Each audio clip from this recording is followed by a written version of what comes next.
A man accused of causing a crash that killed a little boy in Albuquerque could enter a plea today. Cops say 20-year-old Mariano Salas rear-ended another car near Coors and I-40 last month while he was drunk. 2-year-old Vicente Griego suffered severe brain damage and died a few days later. Salazar is expected to be arraigned this morning on a number of charges, including vehicular homicide. He is still in jail on $250,000. State police is now suspecting foul play in the disappearance of a Tucumcari woman. Police say 53-year-old Kimberly Drummond was last seen 2 weeks ago with 45-year-old Frank Keller. He turned up a few days later in Las Vegas, Nevada, driving her car. Keller is being held on drug charges right now. He has not been charged in her disappearance at this point.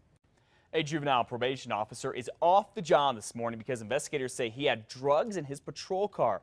Agents at a Border Patrol checkpoint just west of Alamogordo say they found 10 pounds of pot in Saul Velasco's government car Tuesday night. They say he admitted to having the drugs there while he was checking up on people on probation, and he said he planned to sell the drugs. Velasco's in jail in Doña Ana County right now and is suspended without pay. Carlsbad police need your help in catching a debit card thief who apparently went on a shopping spree.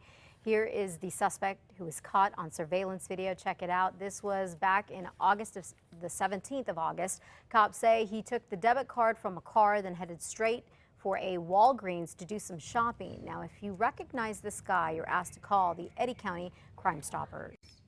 And take a good look at this guy. Police in Albuquerque say this guy is a serial cell phone robber. Officers say he robbed a number of cell phone stores across the city during the summer.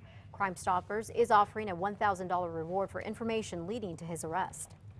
A lot of people in Albuquerque are upset this morning because they live next to homes full of drug addicts and alcoholics who are recovering. The city knows about this, but it may not be able to do anything about it. That's because these homes are called Oxford homes. City zoning laws here say up to 5 people who are not related can live in one home, but more are in these Oxford homes, and it looks like the federal laws protect them.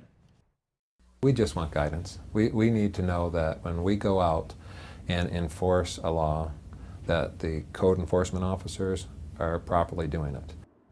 The city told the owners of the Oxford homes that they're breaking the city laws last year, but they never heard back. Well, the owners told us that the issue has come up before in federal court, and they expect the city to lose this argument. A new records show it was a decade ago when some U.S. Air Force experts first thought the F-22 fighter jets had an oxygen problem. These records show the experts created their own group to deal with these issues. They suggested changing several things with the jets, but the government rejected all of those. The Air Force has stopped making the planes and limited how much they can fly, all because some pilots are getting dizzy and even can't breathe when they're flying them. In fact, some pilots even refuse to fly the jets now. 28 of these F-22s are based here in New Mexico at Holloman Air Force Base. The lawn at an Albuquerque courthouse is getting an environmentally friendly makeover. Now, this is something that should save you, the taxpayer, money. The federal courthouse in downtown Albuquerque is being re-landscaped. They are taking out the water-hungry grass and are putting in xeriscape. Initially, I was like, wow, this is a waste of taxpayer money to do some renovation. But then I found out that the water conservation that's involved. Yeah, so the landscaping company says that this will save roughly 230,000 gallons of water a month.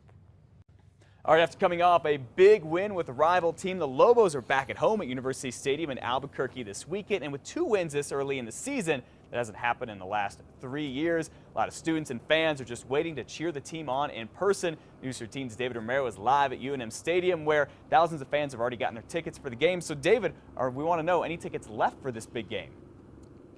There are some tickets left as of last word that we heard from the UNM ticket office yesterday, Matt, but they do expect this place to be packed come tomorrow for the game that starts at 4. And of course, we called the UNM ticket office yesterday and they said as of noon that more than 21,000 out of the 40,000 tickets had been sold. And of course, that's more than the Lobos have seen in the last few years for their games. And that's because we know that they've had some disappointing past seasons and not had the best record.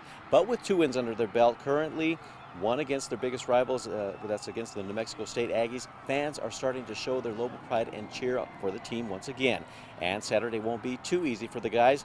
They face top-ranked Boise State, but that tough competition won't keep fans away. Do you have any intentions of going to this week's game?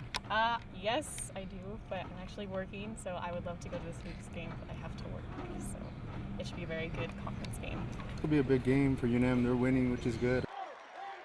And good indeed. Now, if you want to head out to here, or actually head out here to Lobos Stadium tomorrow, you want to get your tickets as soon as you can. They expect a spike in ticket sales come this afternoon and especially tomorrow, game day. The box office says it's going to be in the thousands of how they're going to be flooded within the next 24 hours. Matt, back to you. All right, thanks, David. Certainly hoping that University Stadium will be filled up tomorrow. Again, the game starts at 4 o'clock. It's against Boise State, ranked number 24 in the country. And parking, there's a little issue that's changed with the commuter parking where people carpool. You can't park in the east lot, the one that's right across from the soccer complex. You can park at the lot across from Lobo Village and right across from I-25 for free. The other one's going to be $10 a pop. Yeah, so bring a little extra cash just in case. All right, bring your team spirit too. Yeah.